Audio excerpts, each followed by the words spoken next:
وزیر اعظم عمران خان پلوامہ حملے پر اپنے بیان پر ڈٹ گئے، کہتے ہیں کہ بھارت قابل عمل شواہد دے تو کارروائی کریں گے۔ افسوس ہے کہ اب امن بھارت میں الیکشن تک ایک خواب بن کر رہ گیا۔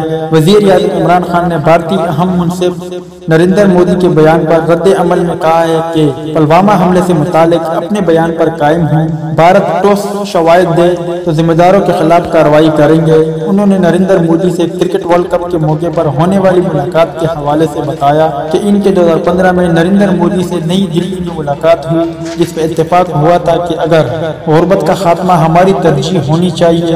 ملاقات میں یہ بھی طے ہوا تھا کہ خطے میں امن کو متاثر نہیں ہونے دیں گے۔ بدقسمتی سے پلوامہ حملے سے پہلے ہی یہ کوششیں ناکام ہو گئی۔ افسوس ہے کہ اب امن بھارت میں الیکشن تک ایک خواب بن کر رہ گیا۔ وزیر اعظم عمران خان نے مزید کہا ہے کہ دہشت گردی کے واقعات سے امن متاثر نہیں ہونا چاہیے۔ بھارتی وزیر اعظم کو امن کو موقع دینا چاہیے۔ خیال رہے کہ بھارتی وزیر اعظم نریندر مودی نے ہفتے کو ایک جلسے سے خطاب کرتے ہوئے کہا تھا کہ پاکستان میں نئی حکومت بننے پر انہوں نے پروٹوکول کے تحت عمران خان کو فون کر کے مبارکباد دی تھی اور کہا تھا کہ ہم بہت لڑ چکے ہیں، آؤ مل کر غریبی کے خلاف لڑیں۔ عمران خان نے جواب میں کہا تھا کہ مودی جی میں پٹھان کا بچہ ہوں، کبھی جھوٹ نہیں بولتا۔ آج ان کے لفظوں کو کسوٹی پر تولنے کا وقت ہے۔ تو دوستو یہ تو عمران خان اور مودی کے حوالے سے کچھ اپڈیٹ، امید کرتا آپ کو پسند آئی ہوگی۔ اگر آپ بھی چاہتے ہو کہ امن ہو جائے تو اس حوالے سے اپنی رائے کا اظہار کمنٹ باکس میں ضرور کریں۔